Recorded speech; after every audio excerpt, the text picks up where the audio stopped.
ಸೂತ್ರಗಳನ್ನು ತಾವೆಲ್ಲ ಕೇಳಲಿಕ್ಕೆ ಪ್ರಾರಂಭ ಮಾಡಿದ್ದೀರಿ. ಮನುಷ್ಯ ಮೊಟ್ಟ ಮೊದಲು ಬಹಳ ಚಂದ ಬದುಕಲಿಕ್ಕೆ ಕಲಿಯಬೇಕು. ಇಲ್ಲಿ ಎರಡು, ಒಂದು ಪ್ರಪಂಚ, ಇನ್ನೊಂದು ಪರಮಾರ್ಥ. ಒಂದು ಪ್ರಪಂಚ, ಇನ್ನೊಂದು ಪರಮಾರ್ಥ. ಪ್ರಪಂಚ ಅಂತಂದ್ರೆ ನಮ್ಮ ಸಂಸಾರ, ದುಃಖಗಳಿಂದ ಸುಖಗಳಿಂದ ಓಡುವ ಕುದುರೆಯಂತೆ ನಡೆಯತಕ್ಕಂಥದ್ದು. ಇದು ನಮ್ಮ ಪ್ರಪಂಚ. ಇದು ನಮ್ಮೆಲ್ಲರಿಗೆ ಅನಿವಾರ್ಯ. ಇದನ್ನು ನಾವು ನಡೆಸಲೇಬೇಕು. ಇದು ಪ್ರಪಂಚ. ಇನ್ನು ಪರಮಾರ್ಥ ಅಂತಂದ್ರೆ ನೀವೇನೀಗ ಪುರಾಣ, ಪ್ರವಚನ, ದೇವರು, ಧರ್ಮ, ಅಧ್ಯಾತ್ಮ ಇದೆಲ್ಲವುಗಳನ್ನು ಬಿಡುವಿನ ಸಮಯದಲ್ಲಿ ಮಾಡ್ತೀರಲ್ಲ, ಇದು ಪರಮಾರ್ಥ. ಇವು ಎರಡು ತುರುನು ಚಂದ ಮಾಡಬೇಕು ಮನುಷ್ಯ. ಏನು? ಪ್ರಪಂಚನೂ ಚಂದ ಮಾಡಬೇಕು, ಪರಮಾರ್ಥವನ್ನು ಭಕ್ತಿಯಿಂದ ಬಹಳ ಚಂದ ಮಾಡಬೇಕು. ಒಂದು ಬಿಟ್ಟು ಒಂದು ಮಾಡಕ್ಕೆ ನಮಗೆ ನಡೆಯಂಗಿಲ್ಲ. ಯಾಕಂದ್ರೆ ನಾವು ಎಲ್ಲರೂ ಸಾಧುಗಳಲ್ಲ. ನಮಗೆ ಹೆಂಡತಿನೂ ಬೇಕಾ, ಮಕ್ಕಳು ಬೇಕಾ, ರೊಕ್ಕನೂ ಬೇಕಾ, ಮಣಿ ಹೊಲನೂ ಬೇಕಾ, ಅದ್ರ ಜೊತೆಗೆ ಇದು ಬೇಕು. ನಾವು ಪ್ರಪಂಚವನ್ನ ಎಲ್ಲವನ್ನು ಬಿಟ್ಟು ಕೇವಲ ಪರಮಾರ್ಥ ಮಾಡ್ತಾನಂದ್ರೆ ನಮಗೆ ನಡೆಯಂಗಿಲ್ಲ. ಅದು ಮಠಾಧೀಶರೋ, ಸಾಧುಗಳೋ, ಸಂತರೋ ಅದನ್ನೆಲ್ಲ ಮಾಡಬಹುದು. ನಮಗ ಅಷ್ಟೇ ಮುಖ್ಯವಾಗಿ ಪ್ರಪಂಚ, ಅಷ್ಟೇ ಪ್ರೀತಿಯಿಂದ ಪ್ರಪಂಚವನ್ನು ನಿಭಾಯಿಸೋದನ್ನು ಕಲಿಬೇಕು. ಮತ್ತು ಪರಮಾರ್ಥವನ್ನು ಅಷ್ಟೇ ಭಕ್ತಿಯಿಂದ ಮಾಡಬೇಕು. ಪ್ರಪಂಚದೊಳಗೆ, ಸಂಸಾರದೊಳಗೆ ಇದ್ದುಕೊಂಡು ದೇವರಿಗೆ ಬೈಯುವುದು, ದೇವರಿಗೆ ಹೋಗೋವ್ರನ್ನ ಬೈಯುವುದು, ಇವಕ್ಕೇನು ಕೆಲಸ ಐತೇನು? ಕೈಯಾಗ ಊದಿನ ಕಡ್ಡಿ ಹೊತ್ಕೊಂಡು ಊರು ದೇವರ ಅದನ್ನು ಮಾಡಬಾರ್ದು. ಮಾಡೋರು ಭಕ್ತಿ, ನೀಡೋರು ಕೆಡಿಸಿರಂತ. ಮಾಡೋರು ಮಾಡಲಿ. ನಿನಗೆ ಮಾಡೋಕ್ಕಾಗಲಿಲ್ಲ ಅಂದ್ರೆ ಸೋಮ್ ಬಿದ್ದಾಡ್ ನಿಮ್ಮ ಮನ್ಯಾಗ ನೀವು ಅಡ್ಡಾಡ್ಕೋತ ಅಲ್ಲೇ ಸತ್ತು ಹೋಗು. ಖರೆ ಇನ್ನೊಬ್ಬರಿಗೇನು ಅನ್ನಕ್ಕೆ ಹೋಗಬೇಡ. ಪ್ರಪಂಚದಲ್ಲಿದ್ದು ಪರಮಾರ್ಥವನ್ನು ಮಾಡಬೇಕು. ಇವಾಗ ಶಾಣೆ ಆಗ್ತಾರ. ಮತ್ತು ಬರೇ ಪ್ರಪಂಚ ಮಾಡೋವಾಗ ಅಟ್ಟ ಮಾಡ್ತಿದ್ದ ಅಂದ್ರೆ ಶಾಣೆ ಅನ್ನಂಗಿಲ್ಲ. ಅವಾಗ ಏನು ದೊಡ್ಡದರೆ ನಾಯಿ ನರಿ ಕತ್ತಿನೂ ಮಾಡ್ತಾವ. ನಿಮ್ಮೂರಾಗ ನಾಯಿ ಅದಾವಿಲ್ಲ, ಬದುಕವಿಲ್ಲ, ಮಕ್ಕಳು ಹಡ್ದಾವಿಲ್ಲ. ನಾಯಿ, ನರಿ, ಪ್ರಾಣಿ, ಪಕ್ಷಿ, ಎತ್ತ, ಕತ್ತಿ ಎಲ್ಲನೂ ಅವು ಮಕ್ಕಳು ಹಡಿತಾವ, ಅವು ಊಟ ಮಾಡ್ತಾವ, ಅವು ಮಕ್ಕೋತಾವ, ಅವು ಹೇಳ್ತಾವ, ಅವು ದಂಧಿ ದುಡಿತಾವ, ಎಲ್ಲ ಮಾಡ್ತಾವ. ಮತ್ತು ನಾವು ಅಟ್ಟ ಮಾಡಿದೇವು ಅಂದ್ರೆ ಅವಕ್ಕೆ ನಮ್ಗೆ ಏನು ವ್ಯತ್ಯಾಸ ಅದ? ಮನುಷ್ಯರಿಗೆ ಅವಕ್ಕೆ ಏನು ವ್ಯತ್ಯಾಸ ಅದ? ಆಹಾರ ನಿದ್ರಾ ಭಯಮೈಥುನಂಚ ಸಾಮಾನ್ಯಮೇತತ್ ಪಶುವಿರ್ನರಾಣಾಂ ಧರ್ಮೇನ ಹೀನ ಪಶುವಿಸ್ಸಮಾನ.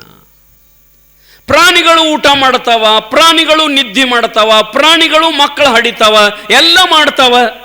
ಮತ್ತು ಮನುಷ್ಯನೂ ಅಟ್ಟೆ ಮಾಡೋದಾದ್ರೆ ಅವಕ್ಕೆ ನಿಮಗೆ ಏನು ವ್ಯತ್ಯಾಸ ಅದಪ್ಪ? ಇಷ್ಟೇ. ಪ್ರಾಣಿಗಳಿಗೆ ಹೆಂಡತಿ ಜ್ಞಾನ ಇಲ್ಲ, ತಾಯಿ ಜ್ಞಾನ ಇಲ್ಲ. ಪ್ರಾಣಿಗಳಲ್ಲಿ ಧರ್ಮದ ಜ್ಞಾನ ಇಲ್ಲ, ಪ್ರಾಣಿಗಳಲ್ಲಿ ತಿಳುವಳಿಕೆ ಇಲ್ಲ. ಮತ್ತು ಇಲ್ಲಿಯೂ ಮನುಷ್ಯ ಆಗಿ ಹುಟ್ಟಿ ಬಂದು ತಿಳುವಳಿಕೆ ಇಲ್ಲ, ಧರ್ಮದ ಜ್ಞಾನ ಇಲ್ಲ, ದಾನ ಧರ್ಮ ಇಲ್ಲ, ಪುಣ್ಯ ಪರೋಪಕಾರ ಇಲ್ಲ, ಮಹಾತ್ಮರು ಬಂದ್ರೆ ಗೌರವಿಸೋದಿಲ್ಲ. ಅಂದ್ರೆ ಆ ಪ್ರಾಣಿ ಪಶು ಪಕ್ಷಿಗಳಿಗಿಂತಲೂ ಕಷ್ಟ ಕಾಣ ಕಲಿದೇವರ ದೇವ. ಅವಕಿತ ಕಡಿ ಅಕ್ಕಿವು ನಾವು. ನಮ್ಮಲ್ಲಿಯೂ ಅದಿರಲಿಲ್ಲ ಅಂದ್ರೆ ಧರ್ಮೇನ ಹೀನ. ಧರ್ಮ ಇಲ್ಲ ಅಂತಂದ್ರೆ ಪಶುವೇ ಸಮಾನ. ನಾವು ಪಶು ಪಕ್ಷಿಗಳಾಗಬೇಕಾಗ್ತದ. ಅದಕ್ಕೆ ಮನುಷ್ಯ ಬರೇ ಪ್ರಪಂಚ ಮಾಡೋದೇನು ದೊಡ್ಡದಲ್ಲ. ಪ್ರಪಂಚ ಮಾಡಿ ನೀವೇನು ಮಾಡ್ತೀರಿ? ಒಟ್ಟು ರೊಕ್ಕ ಗಳಿಸೋರು ಅದೇ ಅಲ್ಲ, ಮತ್ತೇನದ? ಅದ್ರ ಬಿಟ್ಟು ಬೇರೆ ದಂಧೆ ಏನದ? ಹೊಲ ತಗೋಬೇಕ, ಭಾಳಟ ರೊಕ್ಕ ಗಳಿಸ್ಬೇಕ, ಹೆಂಡತಿ ಕೊಳ್ಳಾಗ ವಜ್ಜಾಗಂಗ ಬಂಗಾರ ಹಾಕಬೇಕ, ಮಕ್ಕಳಿಗೆ 2 ನಂಬರ್ ದುಡ್ಡು ಗಳಿಸಿ ಡುಪ್ಲಿಕೇಟ್ದಾಗ ರೊಕ್ಕ ಕೊಟ್ಟು ಅವ್ರನ್ನ ದೊಡ್ಡ ದೊಡ್ಡ PSI ಇಂಜಿನಿಯರ್, ಇದ ದಂದಿನಲ್ಲ ಮತ್ತೇನ? ಹಿಂಗೆ ಮಾಡಿದವ್ರದ್ದು ಏನಾರ ಇತಿಹಾಸದಾಗ ಹೆಸರು ಉಳ್ದಾವನ್? ಇಲ್ಲ. ಯಾರು ಬಡವರದಾರಲ್ಲ, ಯಾರ ನಿರ್ಗತಿಕರದಾರಲ್ಲ, ಯಾರಿಗೂ ಒಂದು ತುತ್ತು ತಿನ್ನಕ್ಕೆ ಹಣ್ಣಿಲ್ಲಲ್ಲ, ಅಂಥವ್ರು ಭಗವಂತನ ಸನ್ನಿಧಾನದಲ್ಲಿ ಏನು ಬದುಕ್ಯಾರಲ್ಲ, ಅವರ ಇತಿಹಾಸದ ಪುಟದೊಳಗೆ ಉಳಿದಾರಪ್ಪ. ದೊಡ್ಡ ದೊಡ್ಡ ಸಾಹುಕಾರಗಳ ಹೆಸರು ಉಳಿದಿಲ್ಲ, ಚರಿತ್ರದಾಗ ಬಂದಿಲ್ಲ, ಅವ್ರ ಹೆಸರಲ್ಲೇ ಪುರಾಣ ಪ್ರವಚನ ನೋಟ್ ಆಗಿಲ್ಲ. ಯಾರು ಆಗ್ಯಾವಂತಂದ್ರ ಯಾರ ಭಗವಂತನ ಸನ್ನಿಧಾನದೊಳಗೆ ಬದುಕ್ಯಾರ, ಯಾರ ಬದುಕಿನೊಳಗ ಒಳ್ಳೆಯ ಮಾರ್ಗವನ್ನು ಅನುಸರಿಸ್ಯಾರ, ಅವರ ಹೆಸರು ಮಾತ್ರ ಇತಿಹಾಸದ ಪುಟದೊಳಗೆ ಉಳಿತಾವ. ನಾವು ಏನು ಕೋಟಿ ಗಂಟ್ಲೆ ಗಳಿಸಿದರೂ, 50 लाख ರೂಪಾಯಿ ಕಾರ್ಗಡೆ ತಂದರು, ಅಟ್ಟ ತಿಂದದಕ್ಕೆ, ಉಂಡದಕ್ಕೆ, ಊಟದಕ್ಕೆ, ಗಾಡಿ ಹತ್ತಿದ್ದಕ್ಕೆ, ಇಳಿದದಕ್ಕೆ, ಒಂದಿನ ಗೋರ್ಯಾಗ ಕೂತದಕ್ಕೆ ಅಟ್ಟ. ಊರ್ ಮಂದಿನೂ ಅಂತಾರ, ಯಾರಿಗೇನು ಮಾಡ್ಯಾನ, ತಾನ ದೊಡ್ಡದಾನ, ತಿಂದಾನ, ಹಾಳು ಮಾಡ್ಯಾನ, ಸತ್ತಾನ, ಇಷ್ಟ ಅಂತಾರ. ಆದ್ರೆ ಮನುಷ್ಯನ ಬದುಕು ಮಾದರಿ ಆಗಬೇಕು ಯಪ್ಪ, ಮಾದರಿ ಆಗಬೇಕು. ನಮ್ಮ ಬದುಕು ಇನ್ನೊಬ್ಬರ ಕಣ್ಣೊಳಗ ನೀರು ತಂದಿರಬಾರದು. ಇನ್ನೊಬ್ಬರ ನಮ್ಮ ಬದುಕನ್ನ ನೋಡಿ ಹೌದು ಅನ್ನಿಸ್ಕೊಂಬಂದಿರ್ಬೇಕು. ನೀವು ಅಂತೀರಿ ನೋಡ್ರಿ, ಅಲ್ಲಿ ಅನಿಸ್ಕೊಳ್ಳೋದು ಎಷ್ಟೊತ್ತರಿ. ಈಗ ನಾ ಪ್ರವಚನ ಹೇಳಾಕತ್ತೀನಿಲ್ಲ, ಮಾತಾಡಕತ್ತೀನಿಲ್ಲ, ಚಂದ ಮಾತಾಡಕತ್ತೀನಿ, ಗಪ್ಪು ಕೂತೀರಿ, ಭಾರಿ ಚಂದ ಹೇಳ್ತಾರೆ, ಭಾರಿ ಚಂದ ಹೇಳ್ತಾರೆ ಸ್ವಾಮಿಗಳು ಅಂತೀರಿ. ಇದ ಮಾತನಾಗ ಒಂದಿಟ್ಟು ಪರಕ್ ಮಾಡಿ ಏನಕ್ಕಿನಾರ ಇಲ್ಲಿ ಹೆಣ್ಮಕ್ಳಿಗೆ ಒಂದಿಟ್ಟು ಏನಾರ ಮಾತಾಡಿನಿ ಅಂದ್ರೆ ಯಾವ್ರು ತಂದಿರಿ ಸ್ವಾಮಿನ ಮೊದಲು ಕಳ್ಸ್ರಿ, ಅದಕ್ಕೆ ಕತ್ತೀರಿಲ್ಲ, ಅದಕ್ಕೇನು ಚಂದಂಗೆ ಮಾತಾಡಕ್ಕೆ ಬರ್ತದ ನೋಡ್ರಿ. ಕೆಟ್ಟ ಅನಿಸ್ಕೊಳ್ಳೋದು ಎಟ್ಟಿರ್ತದ. ಚಲೋ ಅನಿಸ್ಕೋಬೇಕಾದ್ರೆ ಆಯುಷ್ಯವೇ ಬೇಕು. ಚಲೋ ಅನಿಸ್ಕೋಬೇಕಾದ್ರೆ, ಒಳ್ಳೆ ಅನಿಸ್ಕೋಬೇಕಾದ್ರೆ, ಪ್ರಾಮಾಣಿಕ ಅನಿಸ್ಕೋಬೇಕಾದ್ರೆ ನಮ್ಮ 100 ವರ್ಷದ ಆಯುಷ್ಯವನ್ನು ಕಳಿಬೇಕು. ಆದ್ರೆ ಕೆಟ್ಟ ಅನಿಸ್ಕೊಳ್ಳಾಕ ಒಂದು ಒಂದು ಒಂದು ಒಂದು ಅಲ್ಲದ ಸಣ್ಣ ಕೆಲಸ ಸಾಕು, ನಾಲಾಯಕ ಆಗಾಕ, ಊರಾಗ ಬ್ಯಾಡ ಅಣ್ಣ. ಅದಕ್ಕೆ ನಮ್ಮ ಬದುಕು ಬಸವಣ್ಣ ಹೇಳದನಲ್ಲ, ಹೇ ಪರಮಾತ್ಮ, ನಾ ಈ ಜಗತ್ತಿನೊಳಗೆ ಹೆಂಗ ಬದುಕಬೇಕು ಅಂತಂದ್ರ, ಲೇಸನಿಸಿಕೊಂಡು 4 ದಿನ, ಲೇಸನಿಸಿಕೊಂಡು 3 ದಿನ, ಲೇಸನಿಸಿಕೊಂಡು 2 ದಿನ, ಲೇಸನಿಸಿಕೊಂಡು 1 ದಿನ ಬದುಕಿದರೆ ಸಾಲದೆ ಕೂಡಲ ಸಂಗ. ನೋಡ್ರಿ ಹೆಂಗಂತಾರೆ. ಹೌದು ಅನ್ನಿಸ್ಕೊಂಡು 4 ಮಂದಿ ಕಡೆ ಊರಾಗ, 4 ಮಂದಿ ಕಡೆ ಓಣ್ಯಾಗ, ನಾನು ಬದುಕಿದ ಮಣಿಯೊಳಗ ಎಲ್ಲರೂ ನನ್ನ ಪ್ರೀತಿಸಬೇಕು. ಮನ್ಯಾಗಿದ್ದಾಗ ಎಲ್ಲರೂ ಅಂಜಿ ಒಳಗೆ ಕೂತಿರ್ತಾರ. ನೀವು ಆದ ಕೂಡಲೇ ಹೆಂತ ಅಡಿಗೆ ಮನ್ಯಾಗ, ತಾಯಿ ಒಂದು ರೂಮ್ನ್ಯಾಗ, ಅಣ್ಣತಮ್ಮರು ಬೇರೆ ಕಡೆ, ನೀವು ಆದ ಕೂಡಲೇ ಮನ್ಯಾಗ ಎಲ್ಲರೂ ಕಾಕ ಬಂದು ಅಪ್ಪ ಬಂದು ಅಂತಾರಟ್ಟ. ಹಾದಿ ಅಂದ್ರೆ ಹೋತ್ ನೋಡತ್ತಾಗ ಹಾಳಾಗಿ. ಯಾವಾಗ ಹಾದಿ ತನ್ನಾಕತ್ತಿದ್ವಿ ನಾವು ಮನಿ ಬಿಟ್ಟು ಅಂತಿದ್ರಂದ್ರೆ ನಿನ್ನ ಬದುಕು ಯೋಗ್ಯ ಅನಿಸ್ತದೆ ನಿನಗಪ್ಪ? ಇಲ್ಲ. ಎಲ್ಲರನ್ನೂ ಪ್ರೀತಿಸಬೇಕು, ಎಲ್ಲರನ್ನೂ ಗೌರವಿಸಬೇಕು. ಒಂದಿಟ್ಟು ಅದನ್ನು ಮಾಡಿ ನೋಡಿರ್ಬೇಕಾರ ಮನಸ್ಸಿನಲ್ಲಿರ್ತಕ್ಕಂಥ ದ್ವೇಷ ಭಾವನೆ, ಕೆಟ್ಟ ಭಾವನೆ ಅವೆಲ್ಲವುಗಳನ್ನು ಕಿತ್ತು ಹಾಕಿ ಮನೆಯೊಳಗೆ ಹೆಂಡತಿಯ ಜೊತೆಗೆ ಪ್ರೀತಿಯಿಂದ 4 ಮಾತು, ಕೆಳಗೋ ಕಾಟಾದ ಮ್ಯಾಗೋ ಕೂತಿರ್ತಕ್ಕಂಥ ನಿನ್ನ ತಾಯಿ ಜೊತೆಗೆ ಒಂದು 4 ಪ್ರೀತಿಯಿಂದ ಚಂದ ಮಾತನಾಡಿ, ಆಕಿ ಬಾಜು ಕುಂತ, ಯವ್ವ ಆರಾಮದಿಯವ, ಊಟ ಮಾಡಿಯವ ಕೇಳ್ರಿ. ನೋಡ್ರಿ ಆ ಮಾತಿನೊಳಗೆ ಆ ತಾಯಿಗೆ ಎಷ್ಟು ತೃಪ್ತಿ ಅದ. ಮಗ ಹೊರಗಿನಿಂದ ಬಂದ ತಾಯಿ ಹತ್ತಕ್ಕ ತಾಯಿ ಬಾಜು ಕುಂತ, ಯವ್ವ ನೀ ಆರಾಮದಿ ಇಲ್ಲವ, ಊಟ ಮಾಡಿ ಇಲ್ಲ, ಬಿಸಿ ರೊಟ್ಟಿ ಮಾಡಿ ಕೊಟ್ಟಿದ್ರ ಇಲ್ಲ ಅಂತ ಇಷ್ಟ ಕೇಳಿದಿ ಅಂದ್ರ ಆ ತಾಯಿಗೆ ಸ್ವರ್ಗ ಬೇಕಾಗಿಲ್ಲ. ಆ ಸ್ವರ್ಗದಕ್ಕಿಂತಲೂ ತನ್ನ ಮಗ ಕೇಳಿದ 4 ಮಾತು ದೊಡ್ಡವಾಗಿ ಬಿಡ್ತಾವ ಆ ತಾಯಿಗೆ. 4 ಮಾತು ದೊಡ್ಡವಾಗಿ ಬಿಡ್ತಾವ ಆ ತಾಯಿ, ಸ್ವರ್ಗಕ್ಕಿಂತಲೂ ದೊಡ್ಡದು. ಬರೀ 2 ಮಾತು ರೀ, ಬರೀ 2 ಮಾತು. ಆರಾಮದಿಯವ? ಹಾಂಗ ಅಡಿಗೆ ಮನೆಗೆ ಹೋಗ್ರಿ, ಹೆಂಡತಿನ ಒಂದ್ಸಾರಿ ಚಂದ ಮಾತಾಡ್ಸ್ರಿ, ಪ್ರೀತಿಯಿಂದ ಊಟ ಮಾಡಿ ಹೆಂಡತಿಗೆ ಆರಾಮದಿ ಇಲ್ಲ, ಚಂದ 4 ಮಾತು ಕೂತು ಪ್ರೀತಿಯಿಂದ ಹೆಂಡತಿ ಜೊತೆಗೆ, ಮಕ್ಕಳ ಜೊತೆಗೆ, ಏನಿರಲಿ ಬೇಕಾದ್ರೆ ಬಿಡ್ಲಿ, ದೊಡ್ಡ ಸಾಹುಕಾರತನ ಬೇಕಂತೇನಿಲ್ಲ ಪ್ರೀತಿಯಿಂದ ಇರಾಕ. ಕೋಟಿ ರೂಪಾಯಿ ಮನಿನ ಬೇಕಾಗಿಲ್ಲ, ಇನ್ನೋವಾ ಕಾರ್ ಗಾಡಿನ ಬೇಕಾಗಿಲ್ಲ, ನಮ್ಮ ಹಿಂದಿನ ಮಂದಿ ಹೆಂಡತಿನ ಹಿಂದೆ ಸೈಕಲ್ ಮೇಲೆ ಕ್ಯಾರಲ್ ಮೇಲೆ ಹಿಂದೆ ಕುಂಡ್ರಿಸಿ ಮುಂದೆ ಹಾಡ್ಕೋಂತ ಗಾಡಿ ಹೊಡಿತೀವಿ, ಸೈಕಲ್ ಹೊಡಿತಿದ್ರು ನಮ್ಮ ಹಿಂದಿನ ಮಂದಿ. ಈಗ ಇನ್ನೋವಾದ ಹೋಗೋಕ್ಕವು ಎಡ್ಡು ಜಗಾಡ್ಕೋತಾನೆ ಹೋಗಿರ್ತಾವ. ಮತ್ತೇನು ಗಾಡಿಯರ ಇನ್ನೋವಾದ 30-40 लाख ರೂಪಾಯಿದ ಆಜು ಬಾಜು ಕೂತಾವ, ಎಡ್ಡು ಜಗಾಡ್ತಾವ ಇನ್ನೋವಾ ಗಾಡ್ಯಾಗ. ಆದ್ರೆ ನಮ್ಮ ಹಿಂದಿನ ಹಿರಿಯರು ಸೈಕಲ್ ರೀ, ಸೈಕಲ್ ಮೇಲೆ ಹಿಂದೆ ಹೆಂತಿನ ಕುಂಡಿಸ್ಕೊಂಡು ಮಾಲಿಂಗ್ಪುರ್ ಜಾತ್ರೆಗೋ ಮಾಲಿಂಗ್ಪುರ್ ಸಂತಿಗೋ, ಆಗಿನ ಕಾಲದಾಗ ಇಬ್ರು ಗಂಡ ಹೆಂಡತಿ ಸಂತಿಗೆ ಹೋಗೋದು. ಇಬ್ರು ಗಂಡ ಇಂತ ಸಂತ್ಯಾಗ ಹೋಗಿ ಅಲ್ಲಿ ಟೆಂಟ್ ಹಾಕಿರ್ತಾರಲ್ಲ, ಬಜ್ಜಿ ಮಾಡ್ತಿರ್ತಾರಲ್ಲ, ಇಬ್ರು ಜೋಡಿಗೆ ಕುಂತು ಚಂದ ಬಜ್ಜಿ. ಇದಕ್ಕಿಂತಲೂ ಸ್ವರ್ಗ ಇನ್ನೆಲ್ಲಿ ಬೇರೆ ಐತೆ ಮಾರಾಯ.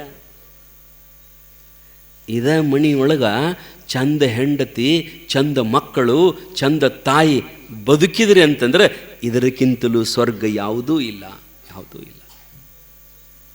ಅದಕ್ಕೆ ಮೊದಲು ನಾವು ಚಂದ ಪ್ರಪಂಚವನ್ನು ಮಾಡಕ್ಕೆ ಕಲಿಬೇಕು. ಇದನ್ನು ಬಹಳ ಚಂದ ಸಮರ್ಥ ರಾಮದಾಸರು ಹೇಳ್ತಾರೆ ನೋಡ್ರಿ ಮರಾಠಿಯೊಳಗ, ಪೈಲೆ ಪ್ರಪಂಚ ನೇಟಕಟ್ ಕರಾವ ಪೀಚೆ ಪರಮಾರ್ಥ. ಎಷ್ಟು ಚಂದ ಹೇಳ್ತಾರೆ ನೋಡ್ರಿ, ಮರಾಠಿಯೊಳಗೆ ಬರೀತಾರ ಅವರು. ಪೈಲೆ ಅಂದ್ರೆ ಮೊದಲು, ಪೈಲೆ ಪ್ರಪಂಚ ನೇಟಕಟ ಕರಾವ ಅಂದ್ರೆ ಮೊದಲು ಚಂದ ಸಂಸಾರ ಮಾಡಕ್ ಕಲಿ, ಪೀಚೆ ಪರಮಾರ್ಥ, ನಂತರ ಅಧ್ಯಾತ್ಮ, ನಂತರ ಪುರಾಣ ಪ್ರವಚನ, ನಂತರ ಧರ್ಮ, ನಂತರ ಮಹಾತ್ಮರು. ಮೊದಲು ನೀ ಏನು ಮಾಡು, ಮನ್ಯಾಗ ಚಂದ ಸಂಸಾರ ಮಾಡಕ್ ಕಲಿ. ಪೈಲೆ ಪ್ರಪಂಚ ನೇಟಕಟ ಕರಾವ ಪೀಚೆ ಪರಮಾರ್ಥ. ಆ ರೀತಿಯೊಳಗೇನಪ್ಪ ಅಂತಂದ್ರೆ ಮೊದಲು ನಮ್ಮ ಬದುಕು ಸುದ್ದಿ ಇತ್ತು ಅಂತಂದ್ರೆ ಅರೆ ಪರಮಾತ್ಮ ತಾನ ಓಡಿ ಬರ್ತಾನ್ರಿ. ಯಾವ ಮನೆಯೊಳಗೆ ಪ್ರೀತಿ ತುಂಬಿರ್ತದ, ಯಾವ ಮನೆಯೊಳಗೆ ಶಾಂತಿ ತುಂಬಿರ್ತದ, ಯಾವ ಮನೆಯೊಳಗೆ ನೆಮ್ಮದಿಯಿಂದ ಬದುಕ್ತಿರ್ತಾರಲ್ಲ, ಆ ಮನೆಯೊಳಗೆ ನೀವು ಪರಮಾತ್ಮನನ್ನು ಕರಿಬ್ಯಾಡ್ರಿ. ಆ ಮನೆಯೊಳಗೆ ಲಕ್ಷ್ಮಿಗೆ ನೀವು ಕರಿಬ್ಯಾಡ್ರಿ. ನೀವು ಈಗೇನು ಶ್ರಾವಣದಾಗ ಶುಕ್ರವಾರ ಪೂಜೆ ಮಾಡ್ತಿರಲ್ಲ, ಯಾರ್ದದು ಲಕ್ಷ್ಮೀ ಪೂಜಾ? ನೀವು ಮಾಡಲಿಲ್ಲ ಅಂದ್ರು, ನೀವು ಬ್ಯಾಡ ಅಂದ್ರು ಬಂದು ನಿಮ್ಮನೆ ಕುಂಡ್ರತಾಳಕಿ. ಯಾಕಂದ್ರೆ ಹಂಗ ಅದ ನಿಮ್ಮಣಿ. ಒಬ್ಬರಿಗೊಬ್ಬರು ಬೇಯಬಾರ್ದು, ಒಬ್ರಿಗೊಬ್ಬರು ಹೊಟ್ಟೆ ಕಿಚ್ಚು ಪಡಬಾರ್ದು, ಒಬ್ರಿಗೊಬ್ಬರು ಸಿಟ್ಟಿಗೆ ಬರಬಾರ್ದು. ಶಾಂತಿಯಿಂದ ನಿಮ್ಮ ಮಣಿ ಇತ್ತು ಅಂದ್ರೆ ಆ ಮಣಿಯೊಳಗೆ ನಿತ್ಯ ಎಷ್ಟೋ ದೇವತೆಗಳು ವಾಸ ಮಾಡ್ತಾರ್ರಿ, ಎಷ್ಟೋ ದೇವತೆಗಳು ವಾಸ ಮಾಡ್ತಾರೆ. ಅದಕ್ಕೆ ಮಣಿ ಮೊದಲು ನಾವೇನಪ್ಪ ಅಂತಂದ್ರೆ ಚಂದ ಇತ್ತು ಅಂತಂದ್ರೆ, ಹಿಂದಿನ ಶರಣರು ಬೇರೆ ಏನೂ ಮಾಡಿಲ್ರಿ. ಅವರು ಚಂದ ಸಂಸಾರ ಮಾಡ್ಯಾರ, ಚಂದ ಕೆಲಸ ಮಾಡ್ಯಾರ, ಕಾಯಕ ಮಾಡ್ಯಾರ. 12ನೇ ಶತಮಾನದ ಶರಣರು ಯಾರು ದೊಡ್ಡ ಶ್ರೀಮಂತರು ಇದ್ರು ಅಂತೀರಿ ನೀವು? ಏನು ಬಸವಣ್ಣ ಕೋಟ್ಯಾಧೀಶ ಇದ್ದ? ಏನು ಚನ್ನ ಬಸವಣ್ಣ ಕೋಟ್ಯಾಧೀಶ ಇದ್ದ? ಏನು ಹಡಪದ ಅಪ್ಪಣ್ಣ, ಮಾದಾರ ಚೆನ್ನಯ್ಯ, ನೂಲಿಯ ಚಂದಯ್ಯ, ಡೋಹಾರ ಕಕ್ಕಯ್ಯ, ಇವ್ರೇನು ದೊಡ್ಡ ಶ್ರೀಮಂತರು ಇದ್ರೇನ್ರಿ? ಟಾಟಾ ಬಿರ್ಲಾ ಇದ್ದಂಗ. ಅವ್ರಿಗೆ ಇರಾಕ ಮನಿ ಇದ್ದಿದ್ದಿಲ್ರಿ, ಸಾನ ಗುಡಿಸಲ್ದೊಳಗಿದ್ರು ಎಲ್ಲ ಶರಣರು, ಸಣ್ಣ ಗುಡಿಸಲ. ಆದ್ರೆ ಇವತ್ತು ಇಡೀ ಜಗತ್ತೇ ಅವ್ರನ್ನ ನೆನೆಸ್ತದ ರೀ. ಆವತ್ತು ಬಸವಣ್ಣ ಇದ್ದ ಕಾಲಕ್ಕ ಇವತ್ತು ಹೆಂಗ ಶ್ರೀಮಂತರದಾರಲ್ಲ, ಇದಕ್ಕಿಂತಲೂ ದೊಡ್ಡ ಶ್ರೀಮಂತರಿದ್ರು, ರಾಜರಿದ್ರು ಅವತ್ತಿನ ಕಾಲದೊಳಗ. ಆದ್ರ ರಾಜರ ಹೆಸರು ಒಂದೂ ಉಳಿದಿಲ್ಲ. ಇನ್ನ ಉಳಿದಾವ್ ಹೆಂಗ? ಆ ರಾಜ ಹಂಗ ಸತ್ಯನಾಶ ಆದ, ಈ ರಾಜ ಹಿಂಗ ಅಳಗಾಲ ಆದ, ಹಿಂಗ ಹೆಸರು ಉಳಿದಾವ್ ರಾಜರು. ಶರಣರು ಹಂಗಿಲ್ಲ. ಇಡೀ ಜಗತ್ತನ್ನ ಪರಿವರ್ತನೆ ಮಾಡಲಿಕ್ಕೆ ಬದುಕಿರತಕ್ಕಂಥ ಶರಣರ ಹೆಸರು ಇವತ್ತು ನಾವು ಎಲ್ಲರ ಜಯಂತಿ ಮಾಡ್ತೇವೆ, ಎಲ್ಲರ ಜಯಂತಿ ಮಾಡ್ತೇವೆ, ಎಲ್ಲರದು ಮನೆಯಾಗ ಫೋಟೋ ಇಟ್ಟು ಪೂಜೆ ಮಾಡ್ತೀವಿ. ಅವ್ರು ಯಾವ ಗುಡಿಗೆ ಹೋಗಿ ಅಭಿಷೇಕ ಮಾಡಲಿಲ್ಲ, ರುದ್ರಾಭಿಷೇಕ ಮಾಡಲಿಲ್ಲ, ದೊಡ್ಡ ದೊಡ್ಡ ಗುಡಿ ಕಟ್ಟಲಿಲ್ಲ, ಏನೂ ಮಾಡಿಲ್ಲ. ಅವ್ರು ಏನು ಮಾಡಿದ್ರು? ಅವ್ರ ಮನ್ಯಾಗ ಚಂದ ಬಾಳೆ ಮಾಡಿದರು, ಮಣಿಯೊಳಗೆ ಚಂದ ಪರಮಾತ್ಮನಿಗೆ ಜಾಗ ಕೊಡ್ತಿದ್ರು. ಅಷ್ಟಕ್ಕೆ ಏನಪ್ಪ ಅಂತಂದ್ರೆ ಚಂದ ಕಾಯಕ ಮಾಡ್ತಿದ್ರು ಶರಣರು. ಇನ್ನೊಬ್ಬರು ಹಸಿ ತಪ್ಪಲ ಮೇಲೆ ಕಾಲು ಇಡಂಗಿಲ್ಲ, ಇನ್ನೊಬ್ಬರನ್ನು ಮೋಸ ಮಾಡಂಗಿಲ್ಲ, ಇನ್ನೊಬ್ಬರಿಗೆ ಅನ್ಯಾಯ ಮಾಡಂಗಿಲ್ಲ. ಭಗವಂತ ನಮಗೆ ಎಟ್ಟು ಕೊಟ್ಟಾನಲ್ಲ ಅಷ್ಟರೊಳಗೆ ತೃಪ್ತಿಯಿಂದ ಬದುಕಿರ್ತಕ್ಕಂಥವ್ರು 12ನೇ ಶತಮಾನದ ಶರಣರು. ದೇವರ ಅವ್ರ ಮನೆಗೆ ಓಡಿ ಬರ್ತಿದ್ರಿ, ದೇವರ ಅವ್ರ ಮನೆಗೆ ಓಡಿ ಬರ್ತಿದ್ದ. ಈಗ ನಾವು ಊರ ದೇವರು